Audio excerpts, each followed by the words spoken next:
This episode is brought to you by Zencastr. Zencastr is the #1 tool for all podcasters. You can record high-fidelity audio between remote locations and get studio-quality sound. Go to Zencastr.com and use coupon code THATENTERTAINS for 20% off for 3 months or 20% off an annual plan. This is a That's Entertainment podcast.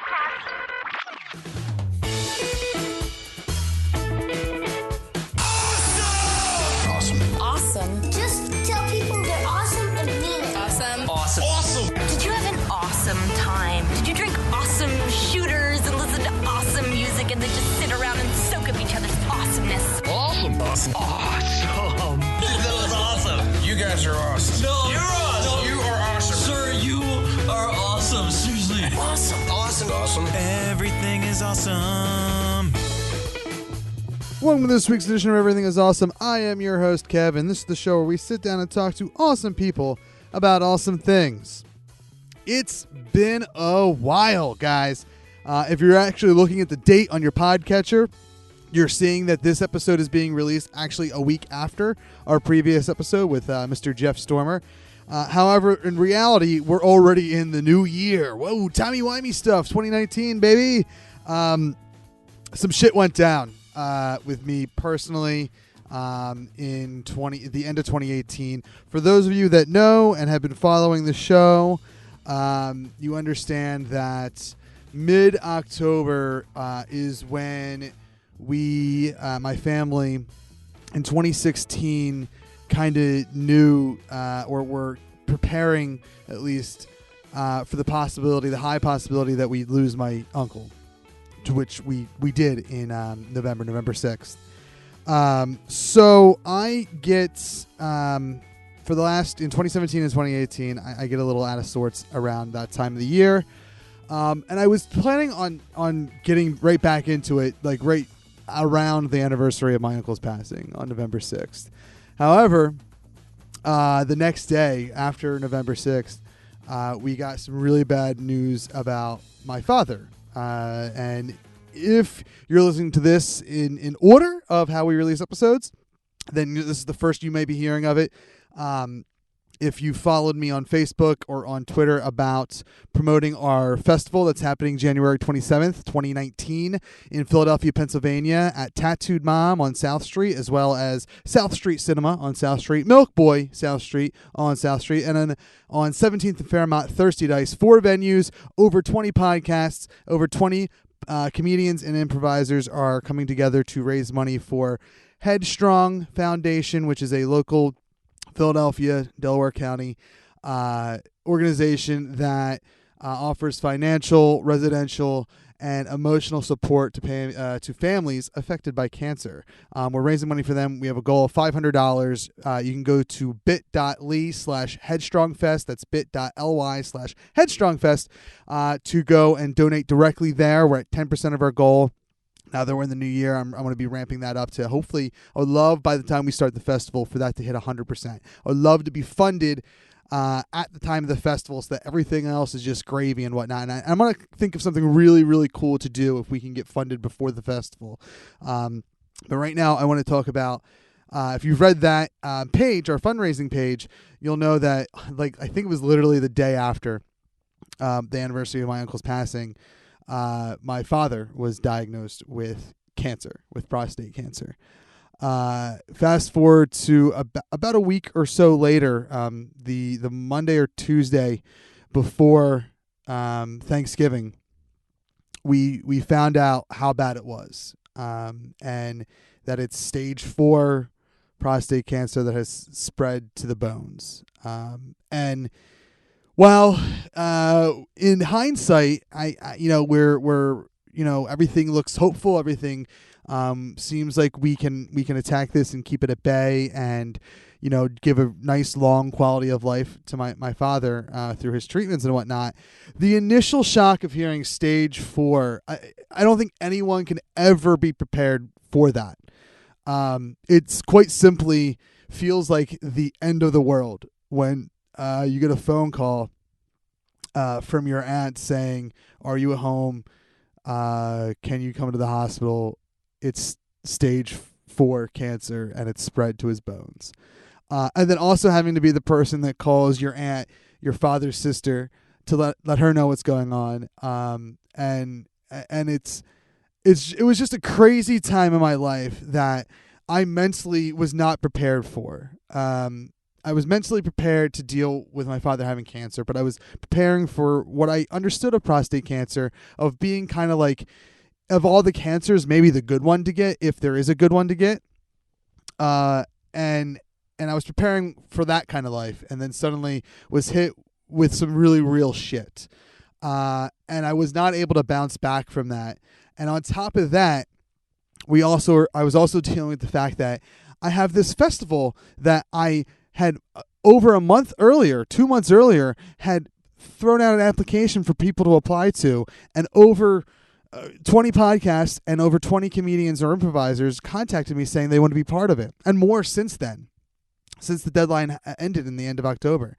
So here we are just before Thanksgiving. I still need to catch up on Everything Is Awesome, but I also have to do stuff for the That's Entertainment Podcast Network, which, obviously I let go. And the most important thing besides family at that point was to make sure that I don't let this festival fail, because for me, the first 2 years of the festival have been such a learning experience, and I wish I had chosen a different organization to work with those first 2 years, maybe someone that was local, like the HEADstrong Foundation, because I'm feeling more support with going that route and whatnot. And this is a huge year, 2019. It's the third year of Everything Is Awesome, and it's a huge year for the festival, for going from one venue and 6 shows to 4 venues with over 40 participants scheduled, including a mix of podcasts and comedians and improvisers. So that, aside from family, Thanksgiving, and Christmas, my number one concern was that festival. And we're finally in a place where, like, it's kind of on autopilot here on January 2nd, and whatnot. So I'm back to, and it's a new year, so I want to get back to it and whatnot. So here we are. That's all saying, I apologize to our guests who we're going to get to in a second, because we recorded this probably well in advance of even October. I believe it was like the end of September when we recorded this. But this is Lee Purchase of the Slim Turkey podcast. Slim Turkey is a true crime podcast, and it follows the case of Richard Aderson, who was struck by a unknown motorist and was left for dead. And you can find more information about the podcast on slimturkey.com, and you can also follow him on Twitter for more updates and whatnot to what he's doing with the podcast and to the case and to some giveaways at Mr. Slim Turkey on Twitter. That's at Mr. Slim Turkey. Exactly how it sounds. So head on over to those places to they're doing looks like they're doing a giveaway right now for a free t-shirt. So head on over to their Twitter and get that free t-shirt. Check out the podcast. But this here is my interview, my conversation with Lee Purchase of the Slim Turkey podcast. We chat about the case that he's covering on his podcast, very briefly, of course. We chat about true crime podcasts, podcasting in general, and we just have a good conversation, a great conversation, a really, as I always say, interesting, fun conversation that I'm glad I had. I'm glad that we're finally airing it. And again, apologize to Lee for the lateness of it, but I believe there's 4 or 5 episodes of his podcast out now that you can find on iTunes and Stitcher and podcatchers everywhere. And it's so great. So here it is. Without further ado, I've kept you long enough. Make sure you check out, of course, his website. You check out awesomepodcast.com. You head to festival.awesomepodcast.com for a complete lineup of what we have going on January 27th at Tattooed Moms, at Milk Boys South Street, at South Street Cinema, and at Thirsty Dice on 17th and Fairmont. We have a lot of great podcasts that I'm really excited volunteered their time to be part of. So check that all out, festival.awesomepodcast.com. If you have the spare coin to donate, a lot of times you hear me talking about Patreon and promoting the Patreon and whatnot. That's going to be getting revamped soon, but you can go to bit.ly/headstrongfest. That's bit.ly/headstrongfest. HEADstrong Fest, and you can donate to our fundraiser. We have a goal of $500 to support HEADstrong and what they do for supporting families that are affected by cancer. With they do a ton of work. That was a messed up sentence. A lot of great work, a ton of great work, financially, emotionally, and with residential services. They help families who are in it for the long haul, much like a lot of us are here with people that they know that had cancer and whatnot. So that's that. We'll be back on the other end to wrap things up right here on awesomepodcast.com. We are part of the That's Entertainment Podcast Network on thatentertains.com/network. And that's fine. That's fine. I actually have never been given the opportunity to just talk about what I've been researching, and so that's perfect. And so not necessarily Slim Turkey, but podcasting in general. Like, what's the origin point when it comes to you and podcasting, and does that lead to Slim Turkey, or what's the, in addition to that question, what's the origin point for you saying, hey, you know what, I want a podcast? February 2018, one of my friends actually introduced me to podcasting and introduced me to Up and Vanished. And I devoured that podcast. So after listening to that, I've always had a just big interest in true crime, investigations, cold cases in particular. So I started listening to more podcasts, listening to styles, listening to content. And at that point, I realized that I'd like to try it out myself. Yeah, and it's funny because like I've been, in the podcast game, both as a listener and a content creator for over 11 years at this point. I started listening to podcasts in 2007, February 2007 ish. Before you go on, what kind of podcasts were going on in 2007? So 2007, it was a much smaller scape than it is today. And I like to say that really, like, 2006, I believe, is when genuinely everyone kind of says that's when podcasting started. Like, that's the term podcast was kind of born in 2006.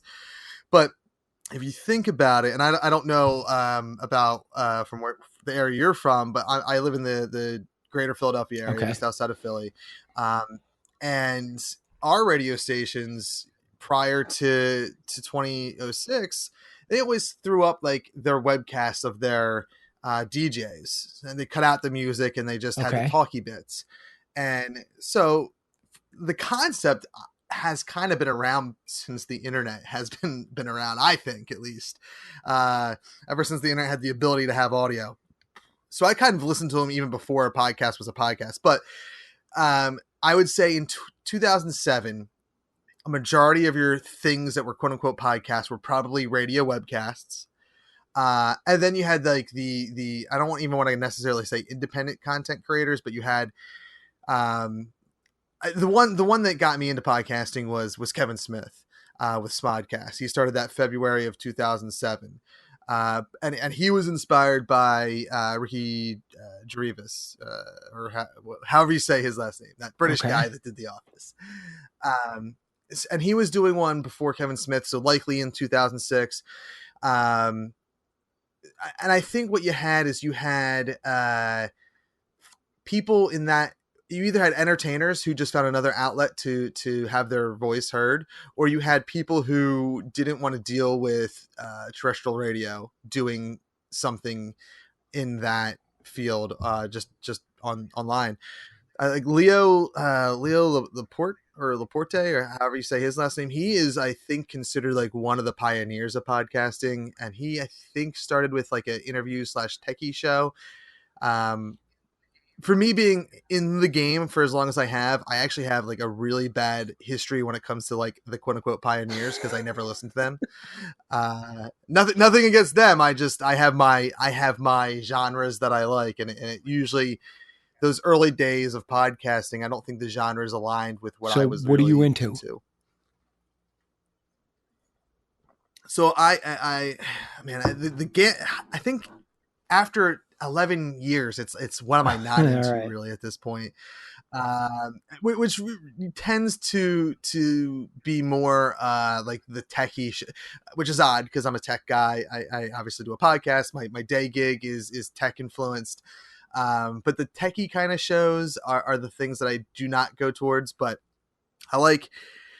I'd say a nice general thing that kind of encompasses many genres is I like a show that sounds like it's just two people, two friends sitting around, or more. It doesn't have to be two, a group of friends sitting around and having a just a fun conversation, whether that means that they're sitting around playing D&D or an RPG game, or it's two or more friends sitting around talking about true crime, or it's like entertainers and podcasters / comics / filmmakers sitting around and talking. That's kind of what I gravitate towards. So I yes. And I mean, I'm a Kevin Smith fan. If you know anything about Kevin Smith, his early work, especially, was very the Kevin Smith from the filmmaker Kevin Smith of Clerks. Yes. Okay. Yes. Clerks. Yeah. I had no idea he did podcasts. Yes, he is a big podcaster. He runs a podcast network called the Smodcast Podcast Network. His main show, I don't even know if it's really his main show anymore. Scott Mosier just moved back from France. Scott Mosier is a co-director on the new CGI Grinch movie, so he was out in France directing that. And so Kevin Smith really wasn't doing that show with Scott, but he that's probably his primary source of income these days is podcasting. Yes. Believe it or not, you can make money off of this. You have in 11 years, I haven't found a way to do it. Yeah. But I will say this, and as someone who's new to the podcasting scene, I would say that the right mentality to go into doing a podcast is the passion for whatever it is you're doing in that podcast versus the, hey, you know what? This is a way that maybe I could make some money. I spent probably close to 7 or 8 years, like with like, oh man, I'm just going to do this podcast and this and this and this and this, and this is going to all get me into like the entertainment industry, and I'm going to be bank on this. And it was a miserable time, because it just felt like a failure after failure after failure. And then when I finally said, I want to do a show where I don't have to rely on a co-host, where I have a new co-host. It feels like I have a new co-host every single week. And I just want to have interesting conversations. And that's my end game. That's all it was. While I don't have the listenership that I maybe had 5 to 7 years ago, because the way Everything Is Awesome works is like, it literally, there's no real theme except I'm having a new conversation. So for instance, likely we'll have a huge uptick in listeners who tend to enjoy true crime for this episode. And that's just the way this style of show works. I think the same, I don't listen to him. I should, I've been told I should, but Mark Maron, WTF with Mark Maron, I would imagine it runs similar to my show in that respect, except with like numbers that are 100 times higher than mine, if not more. So that's the disadvantage, I think, to like a generic talk show, is that look at it this way. If you if you watch late night, or you watch a talk show, or you listen to a podcast that's a talk show, unless that person's a famous entertainer or something, chances are you're not going to watch it unless there's a guest on that you want. Like, I don't, as much as I love Fallon, I don't watch every show. I watch the ones that are the guests that I want to listen to. Now I will move that towards radio, and Howard Stern, who I don't listen to all the time. I'll listen to him every now and then. I think he's a great interviewer, and I'm not listening to him because of his guest. I'm listening to him because he knows how to talk to people and he relates. So Yes. whoever it is, and you look at the spectrum of who he has on a show, he relates to every single guest that he has. And he actually is a great Yes. interviewer. Yeah, I agree. And it's wild how, like 11 years ago when I said I want to do a podcast, like there was very few people to emulate in the Right. podcasting game Yeah. 11 years ago. So we looked to radio. I mean, and I, for the first 8 years that I did podcasting, I kind of went that route of shock Okay. jockey radio because I just thought that's Yeah. what you were supposed to do. And one of the reasons I don't prepare much for interviews anymore is because when I have a prepared list of questions and I know a little too much about my guest, is the conversation seems very scripted. I sometimes ignore what my guest is saying because I'm so focused on my list of questions, versus something like this where I try to, hopefully we talk about what you're here to talk about in the background of what sounds like a normal conversation. And it's weird that I've never really, until, since I got Sirius XM back, I'll tune into Howard once in a blue moon. And I realize I'm just kind of emulating him again, except and to be honest, like I don't listen to enough to really know like how shock jockey he is anymore. I feel like with age, he's quote unquote matured Absolutely. a bit. But it's kind of funny that like here I am 11 years later and I'm still kind of emulating a great conversationalist, a great interviewer. And I would never call myself a great interviewer. I would call myself a decent to great conversationalist. I think I can hold my own for half hour to an hour, Right. with anybody. I think that's something that's not innate.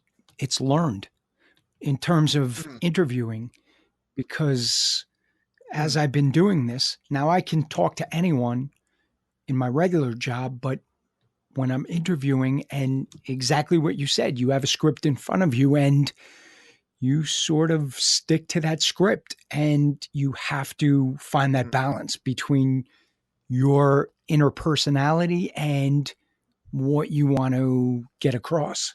So that is definitely that's a talent that's learned. Yeah.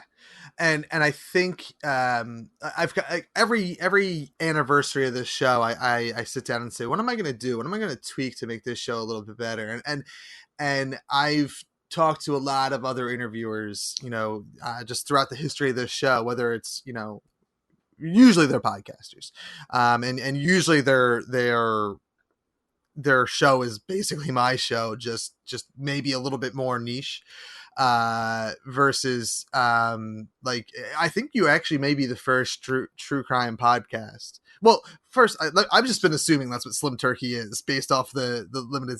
That's true, right? True crime podcast. I basically want to do one season at a time, see how it goes.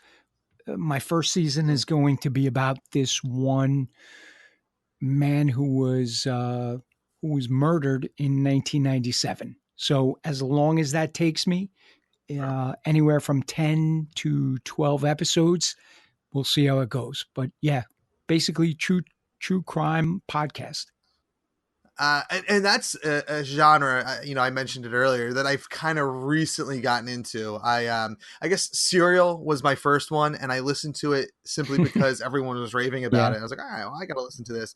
And it's quite literally, I understand why that first season was so loved.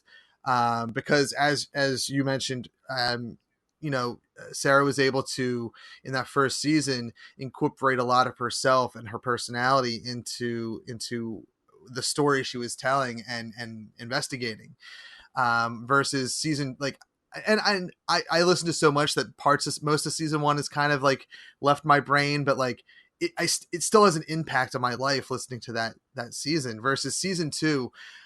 I could probably tell you 1 or 2 things about season 1 and probably as I start talking about it, remember more and more and more. But season 2, I couldn't even isn't tell that you how one thing everything about it. is?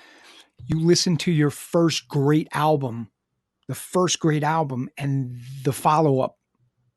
How many songs do you love off that follow-up album? I always go by, I don't know if you watch a lot of cable TV.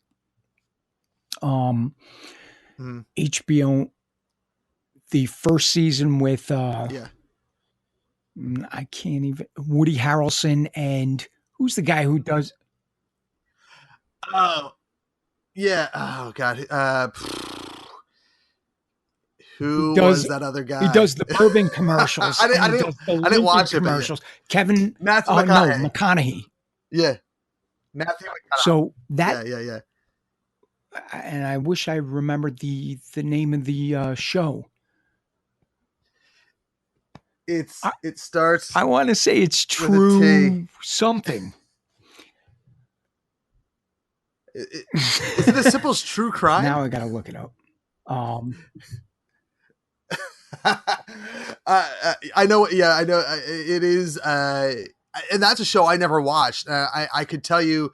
I mean, at least the stars of the first one. I mean, we had to work there, but I could tell you the stars of the first one. I couldn't tell you much about any of the other seasons. True Detective. Yes. True Detective. Great. True Detective. That's it. Great first season. And I was into it.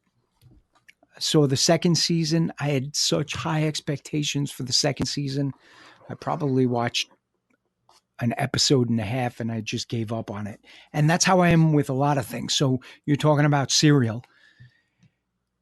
If that is not one of the first podcasts that anyone is introduced to within the last 2 or 3 years, I don't know what someone would sell you on to get you into podcasts, but that was such a great first season. Yeah. Up and Vanished. I was drawn to that. I give up on series after the first season, after maybe the second season. There's nothing like that. Like I said, I put it towards music. There's nothing like that first album. Second album is always a little letdown, and you want to believe in that artist so badly. But I give up on them very quickly. So with the podcast, but digging deeper into podcasts right now, I've realized that there are some great podcasts who have kept my attention throughout. And, I guess that's what I'm going for right now. Yeah, it is. There are plenty of podcasts out there that I still subscribe to, and I'll look to see what it's the title or the description, and I may listen to it, I may not. But there's also an equal number amount that I'm subscribed to that I listen to every single week, or whatever their release schedule is. And getting back to True Crime, my fiance, who doesn't, prior to the podcast I'll bring up in a second, never listened to podcasts, but even mine. She's like, I talk to you every single day. Why do I need to listen to you talk for another hour when you're not with me to a stranger? Like, I don't.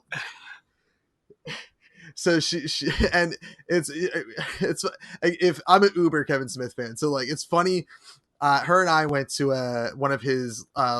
He was in Philadelphia last November, and we went to one of his. It wasn't a live podcast, but it was his an evening with type of deal. Well, he just stood up there and answered questions and told stories for an hour and a half. And his wife's name is also Jen. That's my fiance's name. And it's funny the so many similarities between those relationships where like the both the gens are like, I don't care what you do, like it doesn't interest me at all. And like so she listening to that, she's like I will never feel bad about not listening to any of your crap or because his wife doesn't do it. Like your idol, the guy you worship, his wife doesn't do it. So why, so I'm like, fair enough. But the podcast she got into was My Favorite Murder. And I was like, oh, whoa, you're listening to a podcast? I'm going to listen to it so we can talk about it Now, together. these are the two women who talk about TV shows. No, they don't talk about TV shows. They talk about, I mean, yes, I think they do bring up TV shows, but that's not the main topic of their show.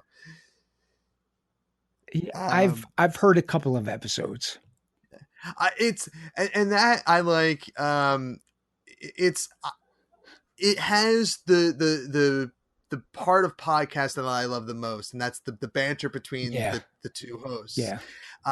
And that is what draws me in, and it's obviously if you're looking, like it's I guess not really even, I don't know if calling it true crime is probably more comedy than it is true crime, because absolutely, because all these true crime podcasts, like Serial, for instance, has so much more research and investigations going on versus, the I would assume the day that they might put into researching what they're talking about for the week. But that's like, that and Serial are my entryway into true crime, and I've yet to pick another one. But you cannot replace that chemistry that they both have. Yes, you can. With each other, and that's what lights it up for them. Absolutely. And they're funny. Like it obviously helps that they're super funny, and for me, it's a good time, and it is one that I'm still catching up on. So like it's not I'm probably a year behind on them still. And when I'm caught up on all my other shows, so I don't fall behind on them, I'll sit down and just listen to 3 or 4 episodes in the course of a day or two if I'm caught up on everything else. But it's just the best part about listening to that podcast, kind of along with my fiance, who's ahead of me by a little bit, is that we went on a road trip to South Carolina.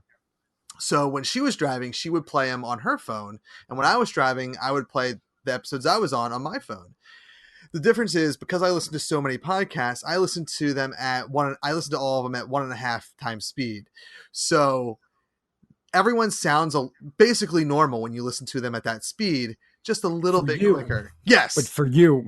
Yes. So it's funny when she's listening to it, I'm like, oh my God, they sound so drunk right now.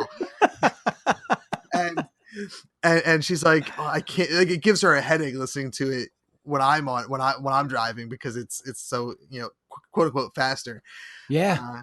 And the real kick with that is, and I highly recommend this if you have friends that podcast, listen to their shows at 1.5 times speed and like binge a couple episodes before you talk to them again. Cause it throws you for a loop when you sit down in real life with them and talk to them. Cause I met a friend at a brewery around here, to pick up some equipment from him, and I had like just listened to 3 or 4 episodes of his podcast at 1.5 times speed, and I was like, man, it's wild, dude. Like, I'm so used to you talking super fast. Now, do you recognize the voice at 1.5? Yeah. It's double speed. I've tried doing double speed, and that's too much. It can be. I feel like I could probably wean my way to that, but then you're almost missing a lot of content, especially if it's like, admittedly, some of the shows I listen to are more background noise shows. Like I enjoy listening to them. Yeah. But I'm not fully taking it in. And if you listen to those shows at 2 times speed, you might as well not even listen to it. Now you can listen to a show at 1.5 times speed and still that is background for you. Sometimes it's background. Sometimes most of the shows are I'm like intaking it all, but some shows are like, oh my God, this is just my drive is like, I'm spacing out, and it's okay that I space out during this show. If it's a show I really enjoy, I don't. All right. Well, then you obviously have a higher IQ than I do, because I cannot listen to a show anything other than regular speed. And I find myself mostly listening to shows. I think everybody does on the drive. Anyone who's listening to podcasts on the drive wherever you're going to, Mm-hmm. and I rewind all the time because I just want to make sure that I heard. Yeah, and I would say I still do that with 1.5 times speed. It all depends on like the podcast I'm listening to and how much I'm truly paying attention to that podcast. Something like Serial, for instance, that, and I was still listening at normal speed at that point. But that's a show where I would totally have to rewind if there was something that I missed. And there's still shows that I listen to now that I'm like, oh wait, what did they just say? And I'll rewind because maybe I spaced out because I saw a cow or something on my drive, and I was like, so I still do that. But I mean, if you start if you listen to one podcast at 1.5 times speed, or just try it out once, you'll notice that it's not actually a huge. To me, it's not a huge difference, and it's almost the norm. There's this one podcast that I've tried. I was like, I'm going to wean myself back to normal speed so I can be a normie. And I can't listen to this one podcast at normal speed at all. It sounds, the host who I enjoy dearly at normal speed does not sound like the person I know at all. And I don't really know them, but it's so weird listening to that normal speed. And I can't get back into it. It's so much slower. I'm just used to his voice so quick, especially since I think I started listening to that podcast when I was at a 1.5 speed regiment. So I've only known his voice, save for when he was a guest on my show, at 1.5 times speed. Okay. Well, that makes sense. When you decided to do Slim Turkey, let's get back to that. Okay. We talked a lot about everything else, which is, on brand. That's fine. Yeah, that's on brand for this show.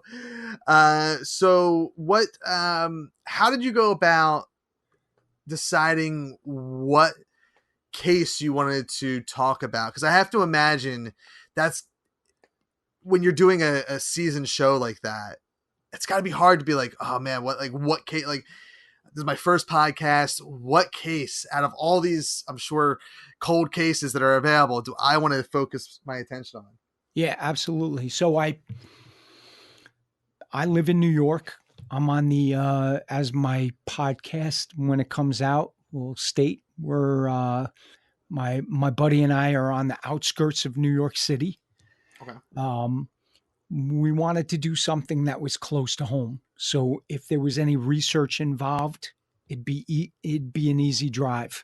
Yeah. We picked one case where, when we finally spoke with the cold case detective, he basically said, you can't do this because it's going to interfere with the investigation. And at that point, 2 or 3 months of research into that case went down the drain. And, ultimately we wanted the help of the investigating detective to, to interview him and give some insight into the case. So we started looking around for other cases, and we found a case that was probably about an hour away from us. So that was the first priority, to find a case that was close to home, a case that was over 20 years old, because we believed, and this was naively at the time, we believed that a case that was over 20 years old might elicit more help from the actual police department that was investigating it. And then something that was easily accessible on the internet, and not everything, but, so we could get a good base into the investigation or into our research, just to provide a stepping stone into getting into more research. And the case that we ultimately decided on was this case of Richard Aderson, who had been featured on America's Most Wanted soon after the homicide occurred, and also Unsolved Mysteries. So there was a ton of information out on the internet when we started looking into it. Oh my God, there's question went in my head, and then I got so entranced with what we were saying that I lost it. So I lost my question. This is gonna be a big edit point for me. I'm so sorry. I just got, no worries. this is it's you know why? It's because the like I said, I'm a vaguely new listener to the true crime, so I basically just got kind of lost in like it was an episode of your show, I think. Oh, well, that's good. That's good. Which actually now leads me, it got me back to my question. So there we go. Tangents help. So are you guys still doing the research? Are you still producing, recording, and editing? Or have you guys started airing it yet? No, it's not been aired yet. We're still doing research. I'm still working on editing the first episode right now so that it comes out and it's perfect. I don't know if I'm going to be the stickler on episode 2 or everything afterwards, but I wanted to make the first episode perfect. Yeah. And you know, there's a lot to that, but yeah, no, we're still in the process of researching it. And even after recording the first episode, that just raised so many more questions that I want to dig deeper into it. So there have been people who told me, with the amount of information that we have on this case, that it maybe could run 2 or 3 episodes, but I'm finding that if as long as we dig deeper into it, it could last the 8 to 10 to 12 episodes that we originally saw it, it extending. Okay. So did you, 2-part question, I guess. Did you go into this with the hopes that like, oh, we're going to make a 8 to 10, 12 episode season?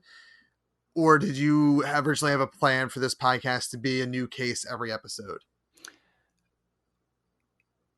That's interesting. I had originally picked 3 or 4 cold cases that I actually wanted to research, but nothing was as inviting and exciting to me as this case. And the more I started looking into it, and the more I had doors closed on me from the department that was originally investigating it, to retired detectives who were so excited to speak in the beginning, and then after a while said, we can't talk to you anymore. It just became the case that we wanted to research. So it just turned out that way. And that you mentioned episode 1, how that's almost done editing and whatnot. Because you're doing, this case over the course of several episodes, and I ask partially out of selfish reasons, because I'm working on a project that's, while it's not as true crime is not the right word to talk about it at all, because it's 100% fictional, but it's in kind of the same realm of this project I'm working on. How do you decide the episode? Like, because I assume you do a ton of research and interviews and stuff before you start editing it together. How do you formulate this? Like, okay, we know episode 1 is going to be about this, and episode 2 is going to be about this. Does that come during research, before the interviews, or does it kind of come after everything has been almost done at that point? Color-coded index cards. So I mapped out the season, and I figured at first it would be about 6 episodes. And every time that we have done some research and found out more information on the case, more index cards just appeared in front of me. And so that took up another episode. And so in the beginning, we we mapped out a course of how the season would progress. And we built an arc into it, and we built just, things that would make it interesting into every episode. But with the more research that we had done and the more information that we gathered about this one case and just the twists that this case took, expanded into 2 and 3 and then 4 extra episodes. And I didn't want to make every episode too intense. So based on podcasts that I've heard and podcasts that I'm interested in terms of a time, I like anywhere from 25 minutes to 35 minutes. I think it's perfect. And I think it'd be perfect for our podcast. So I started to use that as the model. And then, it just turned out to be 8 to 10 to 12 episodes the first season. And if we are able to gather any more information, I think that this is a case that couldn't ultimately be solved. We'll take it another season. It's still it's hard to grasp. I mean, it's because I as we've discussed and as my audience knows, I'm not a big researcher, and I guess this type of project requires a lot of research.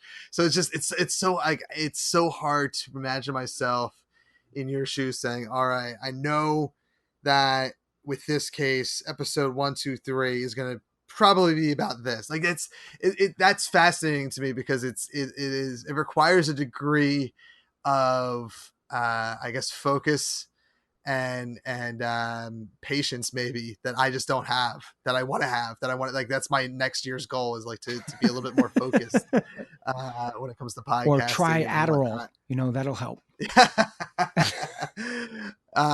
Yeah, it sounds so with you knowing that, so is your season 1 research complete, or are you still, I know you're still editing and whatnot, but you have more to record, more interviews scheduled with that show? Yeah, absolutely. So we're still trying to figure out the format. I mean, we have a general outline of how the season's going to progress, especially with all of the information that we gathered at this point.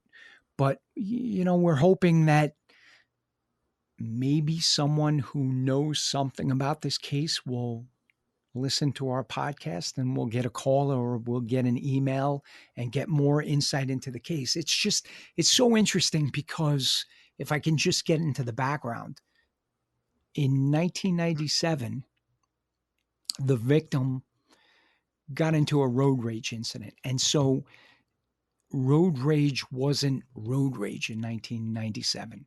The term was coined in the late 80s in Los Angeles. And Los Angeles with the busy freeways, road rage is road rage out there, but it hadn't really spread across country. So this was, I'm not saying it was the first violent case of road rage on the East Coast, but, it was well publicized. And the victim was a school administrator in upstate New York. He was driving home from work, and he and this unknown motorist had a minor collision. They pulled off to the side of the road, and, they pulled off like anyone would do it after having a minor collision, maybe to assess the damage and exchange information. I'm going to get a quote, whatever. That turned into an argument, and there were several passing motorists who witnessed that. And before you knew it, the unknown motorist had pulled out a gun and shot the victim in the chest one time. He got back into his vehicle and fled. The victim crawled back to his car. And you have to remember, this is 1997, so not a lot of people had cell phones at the time. Yeah. He crawls back to his car and he calls 911, where he spends anywhere from 8 to 10 minutes on the phone, and he describes the shooter.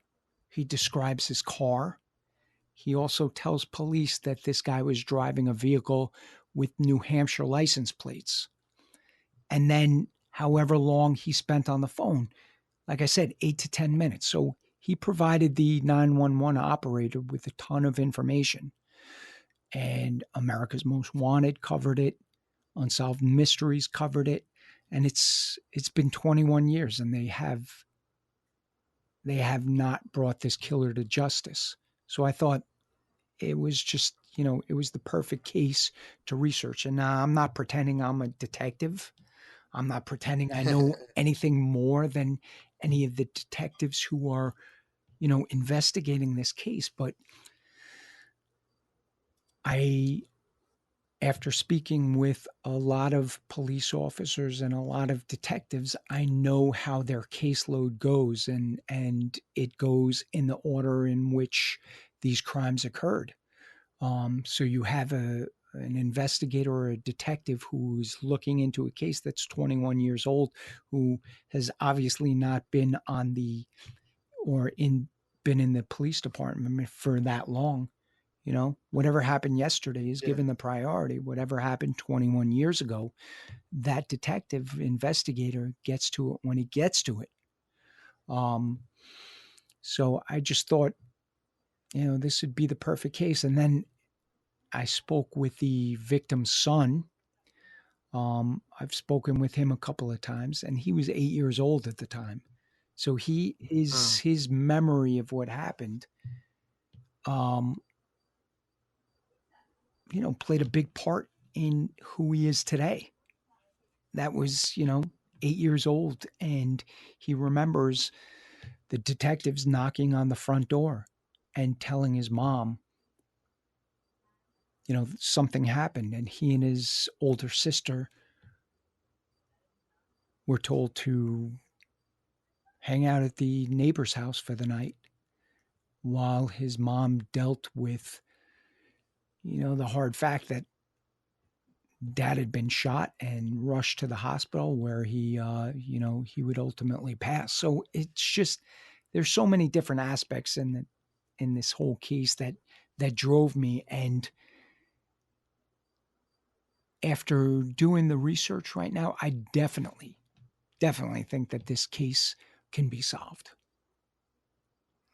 It's first of all, I am 100% sold on knowing why you picked this case, and like I want to know all the information now. Like, it blows my mind as that, and obviously you're right. 97 is a whole different time, but that something like that could happen, because I feel like in 2018 that same scenario, it gets solved almost right away. It's crazy though. It's crazy. I've been doing a lot of research from looking at forensic psychologists and criminologists who have done research on road rage and just statistics all over the place, and the crimes that are being solved. So that rate has gone down dramatically. So, we think in 2018, because of all the modern technology and the cameras all over the place and systems like Easy Pass and all of that would help us solve a crime. But the clearance rates have actually decreased as time goes on. So they're not clearing as many cases as they did in 1997. However, I do think that this would be a case that, given the technology that we have today, it would have been a lot easier to clear this case. Yeah. And I would say my comment is, like, I think very specific to like a case like this, like where it's hard to imagine a road rage incident even to this degree, like not being, especially with all the, I had assumed that dude, what was his name? Richard Aderson. I had assumed that Richard like died right away, just based off the fact that you're doing a true crime podcast. So I knew that something happened, and that he died. Right. Yeah. Right. So like, it's fascinating that there was a large amount of time that he was alive, and at least 10 minutes of it was with him on the phone call. It is, that makes it super intriguing, and it almost and maybe it could happen in 2018 where someone could have a road rage incident, shoot somebody else, and get away with it for 20 some years. It is hard to imagine with all the travel / driver technology, or not driver technology, but road technology or whatever that's out there. Transportation technology. That's the word I'm looking for. No, absolutely. Absolutely.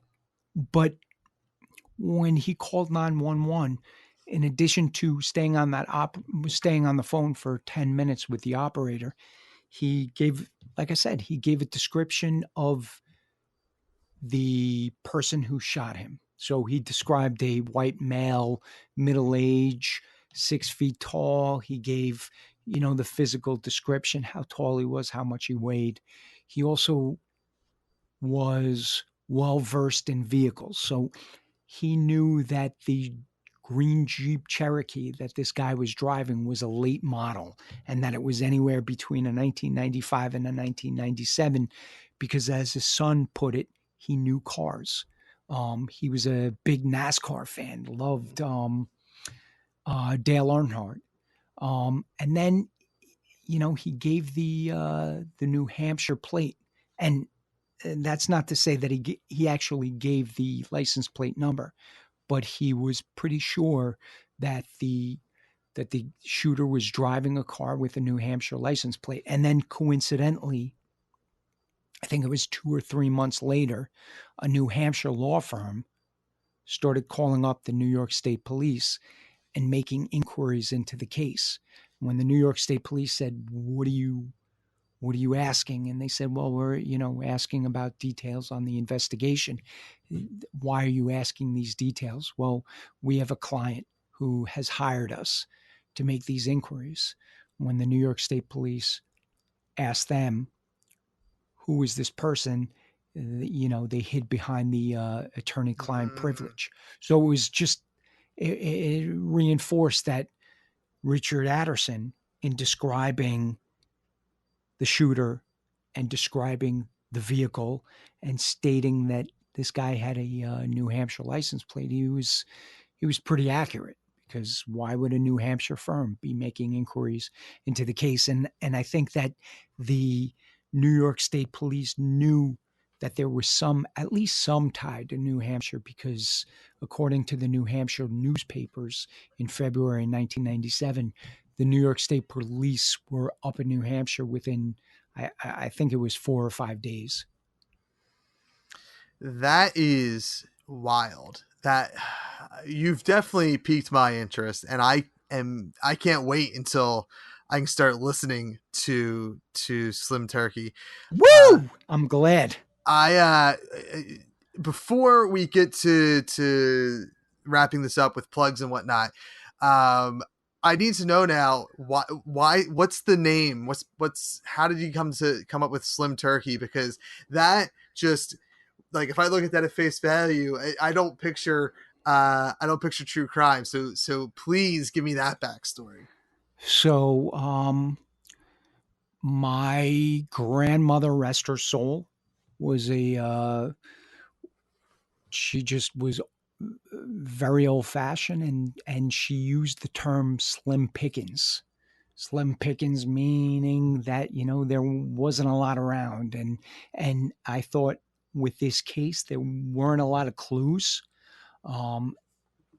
enabling the New York State Police to actually solve this crime. So it was a play on one of the terms that my grandmother always used. And then I started playing with the term slim pickings and got into slim chicken and slim turkey. And I like the way slim turkey sounded. So Okay. we went on from there. Okay.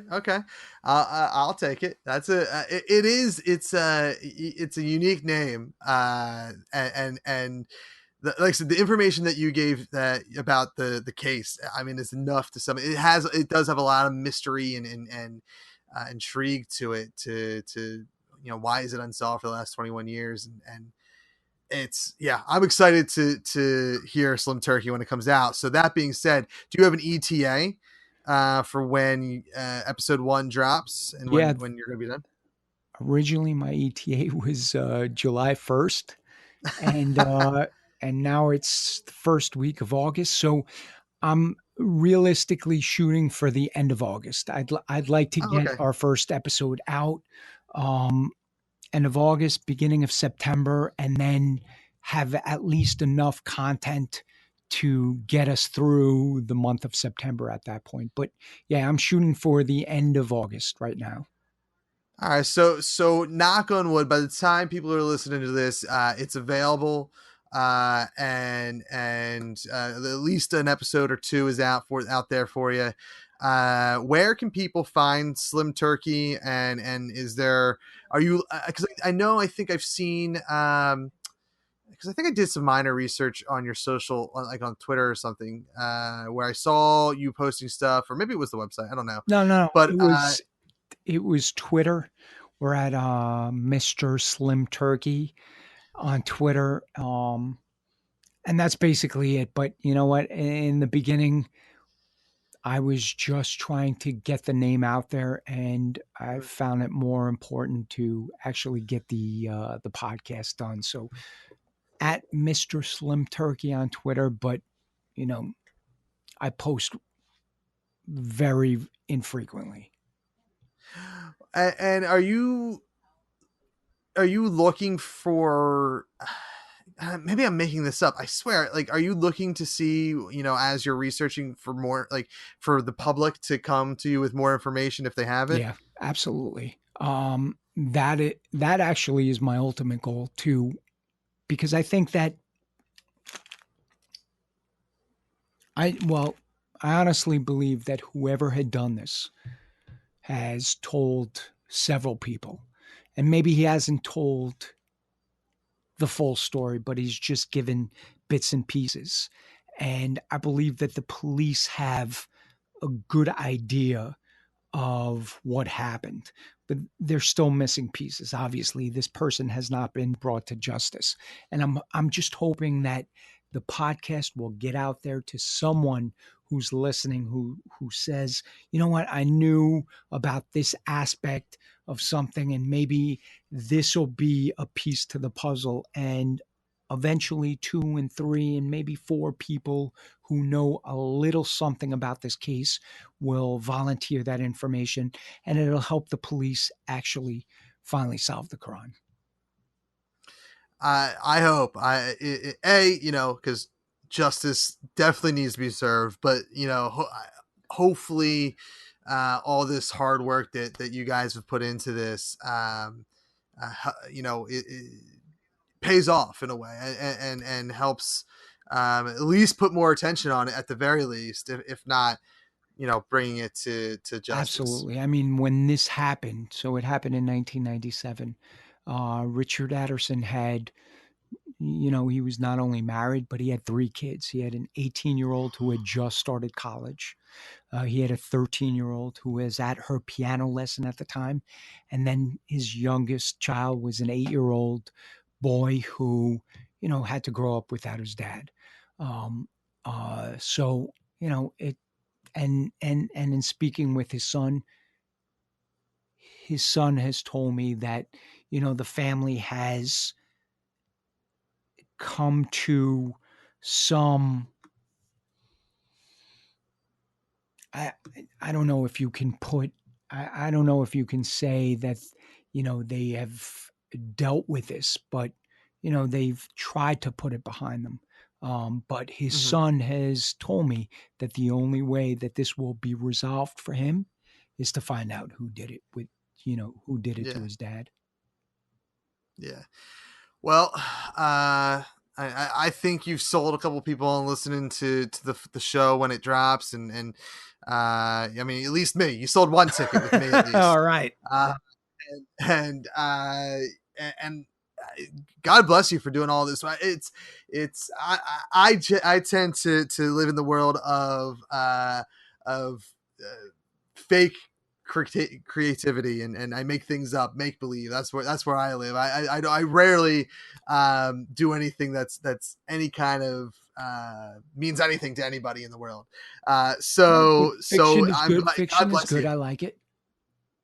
Yeah. Well, yeah. Yes, I agree. It is good, and it's kind of medicine for Absolutely. the soul. But yeah, you're doing some real work out there, and I'm excited to see that come to life. For current Kev in a couple of weeks. For future Kev, he's already listening to it when he does the intros and outros. So thank you once again for being on the show, Lee, and we'll have to have you back on to when you're done to check in and see what's next for Slim Turkey, and if there's any other information about this case that you may want to share.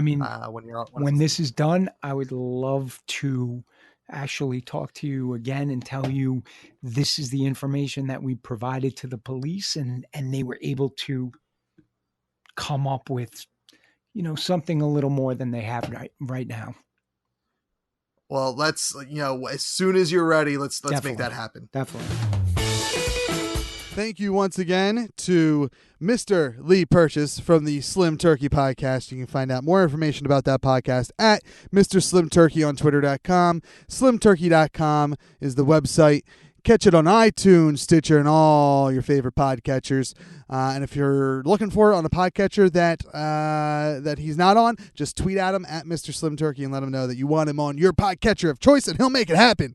Thank you all for listening to the show. It's been a while since I've done one of these post intros and post outros.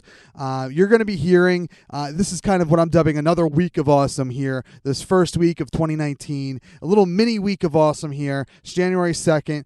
You can listen to not only this episode of Everything is Awesome, episode, I believe this is 145 with Lee Purchase of the Slim Turkey podcast. You see this all advertised all over Twitter, but shortly after this episode airs and posts and whatnot, something that's not going to be really advertised on Twitter and whatnot is our Halloween special. That's right, our Halloween special. I'm posting that at the same day as this. You're going to get a couple episodes between now and the end of the month when we get caught up on what we have in our backlog here.